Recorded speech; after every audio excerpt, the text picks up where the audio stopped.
But the trouble was the wind was blowing our way, so it was going straight into the amplifiers, you see. And there was this gigantic tarpaulin above us, which was just bowing inwards with the pressure of rain which had built up. And there were so many possibilities of, real electrical disasters. Sure. That, we didn't really want to sort of just carry on and risk, so we asked for sort of 15 minutes grace to try and sort of rectify the situation. However, we stayed there for pretty much 30 minutes in the dressing room, and then the people that sort of put the stage together, said it's going to take at least an hour, and bit by bit, the whole thing started to build up, into a bit of a drama, because they'd sent up a plane from the Air Force to check out the weather. The weather. Marvellous. And here could they do something with such style, And, well, it was just impossible. It was just impossible. And apparently the next night, which was the rain date, also rained, so... Well, we're glad to have you here undercover, so we don't have to... Yeah. I guess any time you do something in open air, you get the element of the weather and all that. And I must admit it felt jolly odd to be... You did some theatrics, Tuesday night anyway. I don't know about Wednesday and all, but explain to me a little bit about the laser and how that works and all. Did you put that together? Who put that whole effect? And Jimmy put it together. That's great. That's really great. That was... Yeah. I guess... Initially wanted a waterfall, but and a video screen which would come up behind it so that you could duplicate it, and also get the colours coming through it, and distorted, visual effects. But there was just going to be too many troubles from the authorities, so we had to drop it. Where do you practice that? Where do you... Well, we a never rehearsal with instrument is one thing, but that kind of a thing, where'd you do that? Well, we would have done it in London before we left. In fact, the lasers, we didn't really do it until we got to Dallas. No. Most of the rehearsals in London were taken up, our time was taken up just building up the stamina aspect of it, knowing that we had to go for sort of 3 hours, and play well for 3 hours, because, you can bullshit for an hour, but not for 3. Right. No way. What about that instrument? Is that the old instrument, one of the first electronic instruments, the theremin? Sounded like a theremin. That goes back a long time. Yeah, it's one of the first new strange things that came along long before they went into the mode. Spirit used to use one, actually. It goes back that far. I forgot the first record that had it in. I know the first movie was Spellbound, the thing where Gregory Peck was in Spellbound, and they had that, they used the theremin. That was the first real impact on the public because the movie was so big. Yeah. But God, that was a long time ago. I don't remember how long, but that's a lot of years.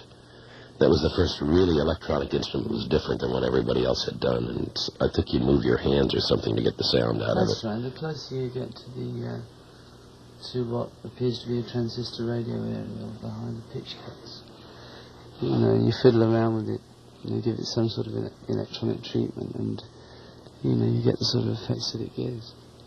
Jimmy Page is our guest from Led Zeppelin. We're at WNEW-FM in New York, and I have it's probably a question you're well used to, but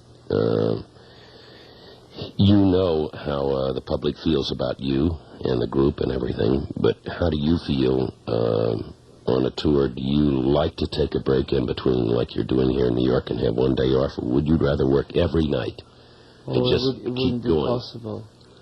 It wouldn't be possible. It really, more so on Robert's shoulders, his vocal cords just couldn't hold up. I don't think anybody's could really, sort of 6 nights a week would be impossible. And 2 nights on, 1 night off seems to be a fair balance, really. That's what I thought, too, and then maybe taking a break between cities and everything else, but some people like to just keep going every night and get it out, and then take a break. You see, again, it's, that you find a lot of bands don't play for that amount of time. It's 3 hours, 15. Yes, you do. You do that. And you've got to keep, the versatility aspect of it going too, otherwise everyone would be sort of, shuffling around in their seats, the first hour. You have any particular personal feeling about fireworks at the concerts? I know you heard them Tuesday night, opening night and all. Yeah, I think so, it's a really irresponsible action, because I have heard of people getting, deafened by them, that they've landed on their shoulders, and I think when people throw them in the air out of sort of, I hope genuine enthusiasm, they don't seem to think of the consequences. But some of those things weren't just fireworks, they were huge explosions, We've talked about it here. Like twice the size of a cherry bomb, I heard those. Yeah, they were at one concert, I remember someone set off a Roman candle from one of the large ones from one of the upper tiers, and so the different colored parts of the Roman candle were coming down on the people down below. And I would think that might hurt a little if you got one on the top of your head, aside from burning you. But I realize it's, they're saluting you, they're saluting the group, and they're happy that you're on stage and all. But I don't know. The usual salute that seems to have grown from the first time that we ever witnessed it, and apparently the first time that it had ever manifested was a date in Montreal where they just spontaneously started to light lighters and matches, and the whole place looked like a Milky Way. Oh, I think that would be nice. Really touching. Yeah, all the lights. And you get some of that. Of course, it's not dangerous, and it's really, there's a mass feeling to it as well. I thought that the last time when you recorded part of the album anyway, the song remains the same, and the movie and everything, and the soundtrack and all, the last concert was as deafening, or certainly as large a welcome as it was this time. And though you're doing more shows this time, we have found the audience has pressured us more, and everybody else has more to get there. So I can only say between your last tour, which was, I think, about 2 years, a year and a half ago, in New York, it's only increased. So it's only increased, which is great. Yes. Yes, you can imagine the amount of anxiety that was sort of settling and digging into our shoulders just prior to leaving, because we'd heard all these stories of people camping out 5 days ahead to get their tickets, and then we heard that we'd won this, that, and the other award, and yes, you have won. It didn't take long to strike home that you had quite a reputation to sort of live up to. Well, you, of course, being on top, in reputation and in performance, do you have in your mind other people who if you were going to go to a concert, who would you like? Who's your friend? Who's a person you really admire, a respected musician, someone, or several? I know you're probably same as anyone else. You certainly are down to one or two people. But if you had a whole bunch of people that you would go see at this given moment, who would you like to see? Now, I know you wanted to see Star Wars as, for instance, a movie, and you probably want to see Rocky and all the other movies if you haven't seen them already. But mainly because I don't go to the movies very much. Do you have an idol, in other words? Do you have an idol? Someone that really, James Dean. Mm-hmm. Music-wise, do you have anybody? I mean, whether it was, I don't care, all the way back or whoever. Well, I have total admiration for Hendrix, because he's such an innovator in the studio as much as anywhere else. He was street center than everybody else, as far as his recordings went. And techniques employed, Did you have a chance to meet Jimi Hendrix? Along the way, passing back? Just sort of, glanced at, each other's shoulders and said hello once in a club, and that was about it, unfortunately. Yeah. Unfortunately. I never saw a lot of these big groups play, like Cream and Hendrix. It's a great tragedy, really. While we're speaking of Jimi Hendrix, I'll remind you, in case you're joining us, because our audience starts to move about this time, our guest is Jimmy Page. And we'll be talking about the concerts in New York and some of the things that maybe Mr. Page likes and dislikes about New York. I don't know any dislikes or likes any of it. In the meanwhile, you can listen to a little bit of some haze that we have in here, some Purple Haze. Purple Haze from Jimi Hendrix at WNEW-FM in New York.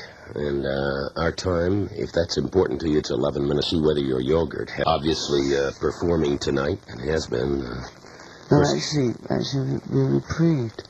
It's a day off tonight. That's right, not tonight. That's right. You're going to do tomorrow. Wednesday, yeah. And then Saturday, and then again Monday and Tuesday, right? That's it, yeah. Right. You spaced that on purpose, as we mentioned before. Have a little bit of break in between the... Yeah, that's right. Because things, I mean, it's perfect for me because, I don't know, 30% of the equipment went wrong, so it gives a chance for this guy, Tony Franks, who customizes the amps, to be able to come to terms with them and get them right for the next gigs, so it's good. If you had your choice of a place to play, do you prefer, let's say, an outdoor stadium? Do you prefer a place like Madison Square Garden, a small, intimate place, or what? I think somewhere like the Forum's a nice size, really. The Forum in L.A., in Los Angeles? That's pretty much like... the question is the client on in a way, the amount of people that want to come and see. You hear stories of them breaking up, How many shows are you going to do in Los Angeles? I'll have to Richard on this one. 6, is it? 7. 7. Is it 6 or 7? 6 in one in San Diego. Yeah.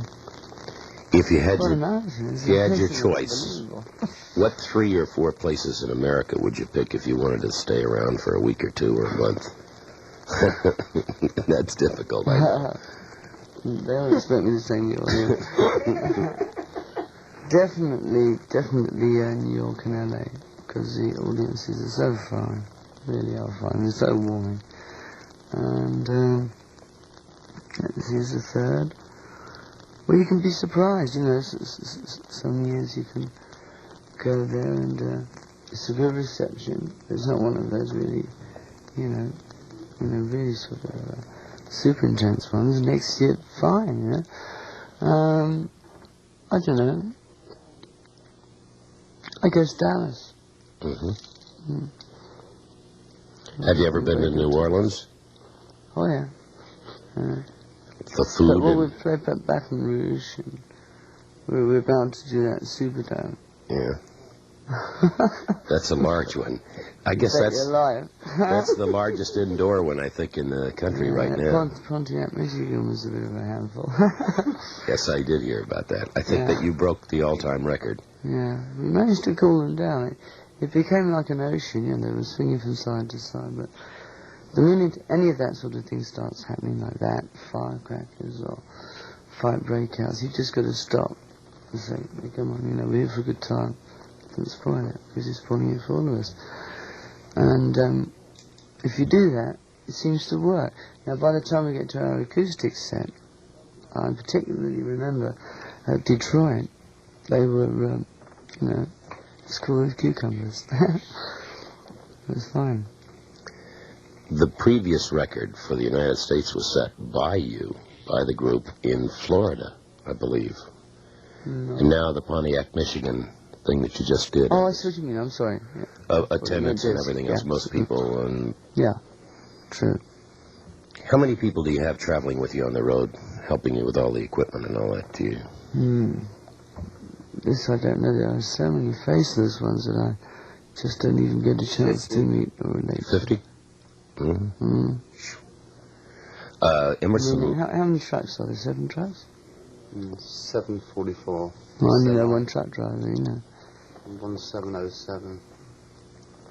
Just for the equipment and people. No, the group. Yeah, and the group. And the people that travel with us. How long does the tour last, this one, from beginning to end? About 6, isn't it? Well, it depends how you look at it. You see, we were, yes, 5 months if you look at it as an entirety. But we did sort of 3.5 weeks on, 2 weeks off, vacation. And then I believe this section is about close on to 6 weeks. Then we have another short vacation. And then we have major assault on the rest of it, you know.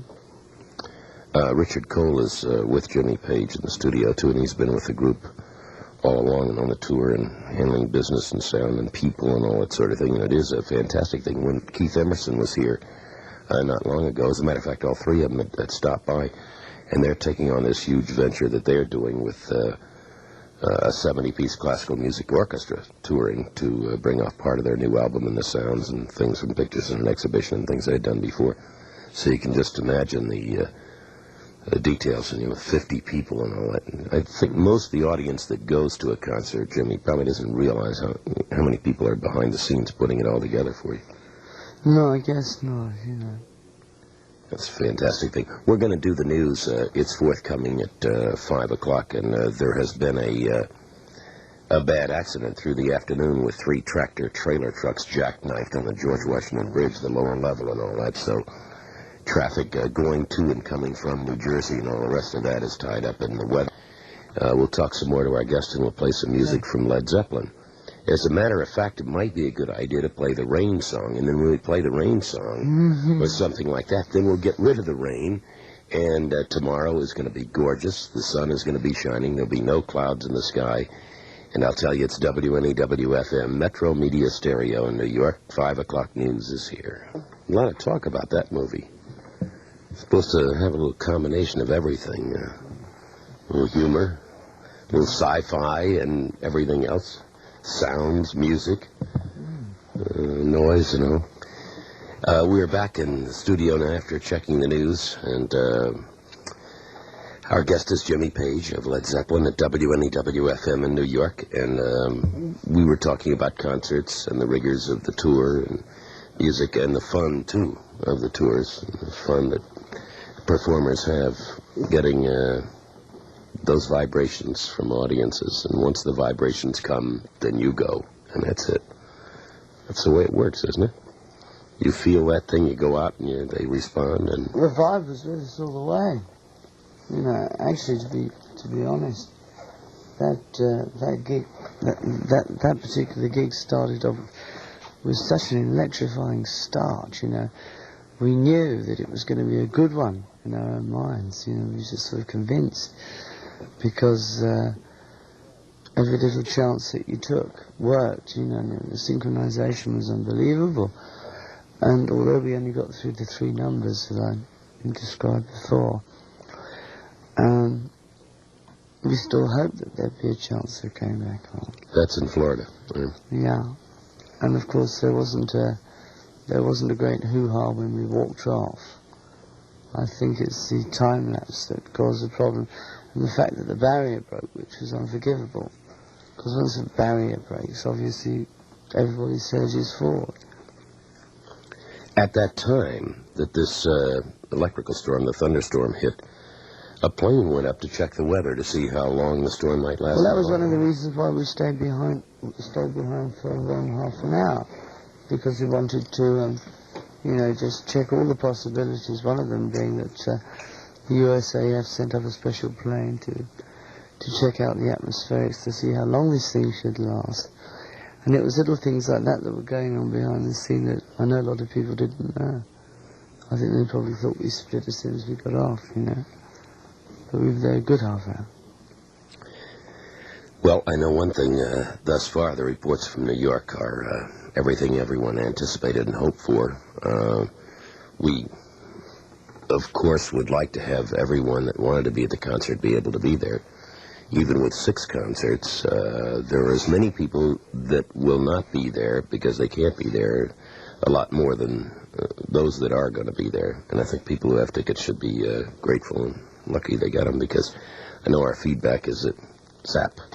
They all want to be there and they can't. So next time, instead of 6, we want to do 12, and you can stay here for a month. Why don't you do that? It's a dilemma, really, this whole thing of supply and demand, It's when because it all you get knocked one way, right, and not the other way, not for doing too big of places and too many of them, and then not for not doing enough space to accommodate the fans. It's really quite a dilemma. Not quite so much a dilemma, I might add, as the programme, because that always seems to be the biggest headache of everything. Maybe we should talk to Mr. Grant and try to do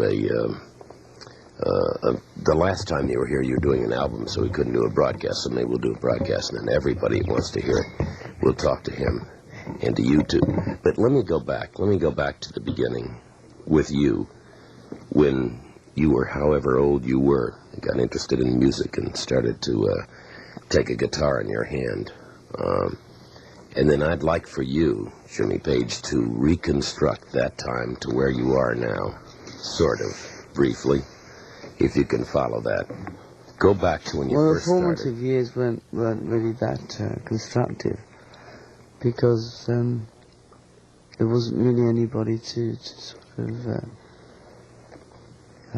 learn from, And the first problem was to get the damn thing in tune before you could start sort of learning by ear from records, which is basically how I learned. Did you learn by listening to records? Yeah, sure. I had some, at a later date, I had some sort of formal classical training, just because I wanted to get to grips with the different finger-picking techniques that were employed. I guess the main reason for that was because I was doing studio work at the time, which employed just about every kind of style of guitar that you were required to play. You could possibly imagine. Some of it was quite horrifying, when you were just a rock and roller. But how old were you when you when you picked up a guitar and said, I want to play guitar and I want to be a musician? Do you remember? About 14, 15. 14, 15? And then each day, or was it whatever time, how much time did you spend? Because you are recognized as... at that time I was playing in the morning before I went to school. I used to take it to school and have it confiscated. And then when I came home, I'd be playing again. It was just all the time. I think when I look back now, I was just taking my frustrations out on me, I think you do that now, too, when you feel like it on stage. Yeah. I certainly did last night when I broke a string in Stairway to Heaven. I probably played one of the best sections after that I played for a long time on an ordinary six string. But, well, that's how it goes, it's never the same, There's a hell of a sort of emotive quality that comes out in it.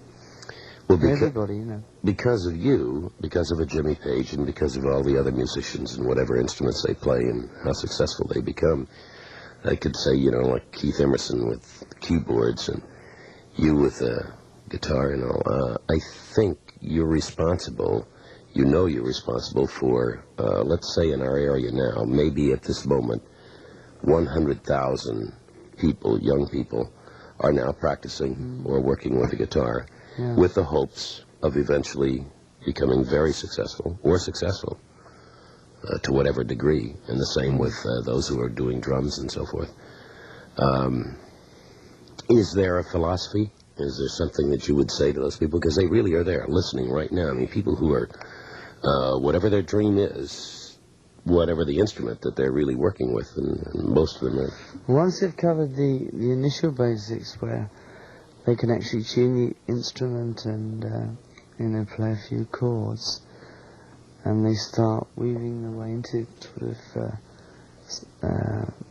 single note playing, it's quite amazing, Every guitarist seems to have his own statement. No matter how raw he be, that might sound very odd to you, but it's always there. It really is, And because basically all it is, an instrument as such is only really another form of communication. It's not a voice, and it's not a painting or a poem. It's just a set of frequencies which which I tend to feel have far of a more emotional quality about them than possibly other things, They hit you more immediately. Jimmy Page is our guest at WNEW-FM in New York. The rain song is up, and then we'll talk about privacy.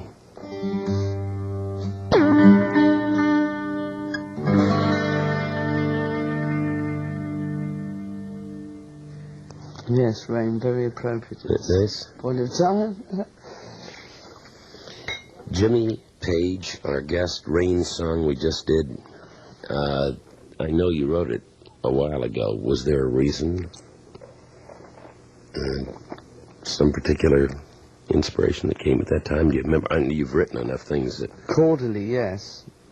Yes, but I got together with Robert and played the chords to him, the melody that was within it. And he came up with the idea of doing it as seasons. He employs 3 seasons in that. He did it so well that I didn't have the heart to mention that I had this other long piece which was about 25 minutes, which involves the seasons. Only 4 short sections of vocal, but each following part sort of reflects the seasons as such, And we'll have to change that to the elements now. Now you have to add 1 more hour to your concert to do 25 minutes of the seasons. Jimmy Page. Just stick it in Dazed and Confused like everything else. You couldn't possibly do all the music, so I guess that's another... No, it's a shame. It really How do you is a feel shame. about that? You realize everybody has a personal favorite, or for some reason or another, you just can't possibly do it all, okay? You can't do it. You can't. That's the hardest thing. It reminds me of the time Elvis Presley came here a couple of years ago, and Elvis had not been in New York in 10 or 12 years for any reason at all, and he came to the Garden and did a concert. It was on stage for 47 minutes, and then left, and didn't do an encore or anything, and I did talk about it the next day, and I thought, he just singles, and most of his singles were 2 or 3 minutes, that he could have been up there for 4 days and never repeated the same songs, Yeah. It's tough. Yes, I was surprised when I first saw him just how much rock and roll he did play. Yeah. He was doing all those Milk Blues and Blue Suede Shoes, Rip It Up, really good. You're talking about Carl Perkins earlier, and you're right into that. Right back to the beginning. Carl Perkins. Yeah, I was amazed. I heard one track by him called Caledonia, and the voice is identical to the voice that Cochrane employed after. I don't know whether it was, done on purpose, but boy, oh boy, it's so close. I refer to Carl Perkins as a pioneer, and it's sometimes because of America and our history. When you mention pioneers, you think of a covered wagon. So one time here at the station, we had a kind of like a poster of pioneers in a covered wagon, and it was Chuck Berry and Bo Diddley and Carl Perkins, and they were all really at the beginning stages of what we call rock today. And also, I can see Carl Perkins sitting on one. Our guest is Jimmy Page, and they've got a night off tonight, and then the rest of the concerts will round out tomorrow night and Saturday night, and then another night off, and then Monday and Tuesday at the Garden, and it's always a historic event, and a little bit sometimes historic and hysterical too, because most of the time the people who get tickets, and then there are another couple 100,000 who did not get tickets. But that we'll talk about too, and we'll talk a little bit about privacy and what it means to be someone like Jimmy Page and the rest of them too. In just a moment, we're at WNEW-FM in New York. This has been a big favorite in Britain for years, and now it's become a huge favorite here. Anyway, if you're into tennis, do that. Your private life, Jimmy Page, our guest. They have, it's more clay courts here, isn't it? Yes, yeah, it is. Grass courts. Well, now it's everywhere. I mean, they've here in Manhattan, they have they'll build a closed thing out of plastic, and you can go in and they'll put up courts, and you have to reserve them days and weeks ahead because everybody's into tennis. Even people my age are into tennis and all that. I mean, it hasn't stopped at all. Young people, Do you have any problem walking down the street or in your private life now that you are Jimmy Page of Led Zeppelin? Everywhere. In England, I travel on public transport. You I'm do? sure the anonymity of it, yeah. That's because I didn't use, there was a whole period when I didn't do any interviews for, 2 years. And there may have been the occasional radio one, but it still didn't relate to a face, you see. Yeah. The television and the rest of it would make you We alert. didn't do any television.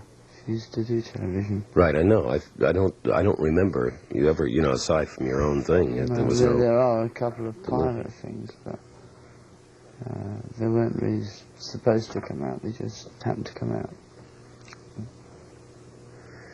Do you find that because you are confined to your hotel, motel, whatever, whichever city you're in and all, people find out and all because you're on tour and because you are Led Zeppelin, does that restrict your activity, or do you find a way to get around that and sneak away as someone else if you want to go do something in that particular town? No.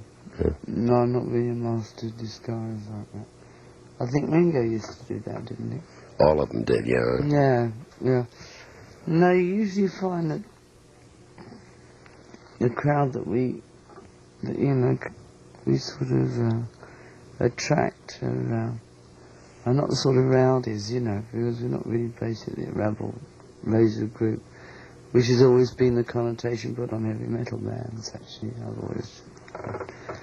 But they usually just want sort of, autograph and just shake hands and say, well, it's really nice to meet you. And that's it. There's just so many of them there, You try and do as many as you can. When you're not working, what do you like to do? I mean, for instance, after this tour is over and you get a break, what do you like to do? Alone, your lady, whatever you want to do, where do you like to go and where do you like to hang out? Just about going to be finished. I'll be working in the studio at home. I've got this sort of computerized one, which has memory banks in it. You can just build the whole thing up and play it back 2 years later the way you had planned it, and it's exactly the same. So that's going to be ideal for working on sort of separate material that we now have on the shelf. I've had time to get to. And you're writing? Oh, yeah. When you're correlating all this stuff too. I know. Yeah. You find time, even on tour, if you get an idea or whatever, and you get the thing down, you make notes and carry on with it. Well, it's cassette mainly. I mean, you have something, and you know it needs an end section to finish it off. And you didn't get it at the time, you didn't get it, say 3 months later. One day it just clicks and it would work, And 10 Years Gone was done very much in the same way. Because when I started working on the idea of that at home, I had 3 8-track tapes, 3 individual 8-track tapes with these different sections on. And I tape-copied the verses and then just spliced in these different sections, and they just fitted together marvelously, It's great. Yeah? So, it can be done, I'm always sort of fooling around like that. I really enjoy exploring the qualities of sound that can be employed on the guitar, so it doesn't sound like a guitar. Because when you think of the amount of guitar sounds that have been presented before you, like Segovia and Latest Classes and McLaughlin, Hendrix, Crampton, Beck. Well, there's just so many, but everyone has a different tone. And you could almost think of that in a way of a sort of string section. Cellos and violas. And now with the synthesizers as well, you can get a brass quality as well. So you're happy? I feel the time's right to sort of come forward with the orchestral piece. Mm-hmm. You're happy in the studio then too, just as well I as really on the enjoy stage. it. I can see that, yeah. You're just as happy in there working, and as long as you're doing something that you hear. Our guest is Jimmy Page Led Zeppelin is in town. That's always an event, and a happy event for so many people. And we are at WNEW-FM in New York. It is 21.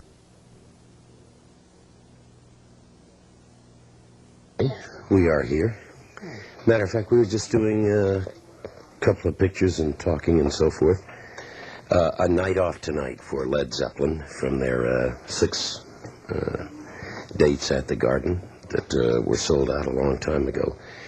To those of you who cannot be there,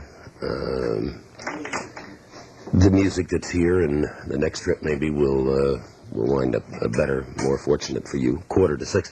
We were talking about tickets too, and how it's possible or impossible to get tickets for particular concerts, and there is no real fair and equitable way for a group like Led Zeppelin to make everybody happy. And that causes a problem. We'll talk about that too just a moment with our guest, Jimmy Page, at WNEW-FM in New York. That is one of the classic favorites of our particular audience, Achilles' Last Stand. That was a story and a half. We don't have that much time left, Jimmy, and we're going to be going off, and we spent a lot of time together this afternoon. And on behalf of our audience, I want to thank you and the group for all the music you've given us, and this afternoon for the time, because it has been beautiful. No, you don't normally do it's not really an interview or whatever.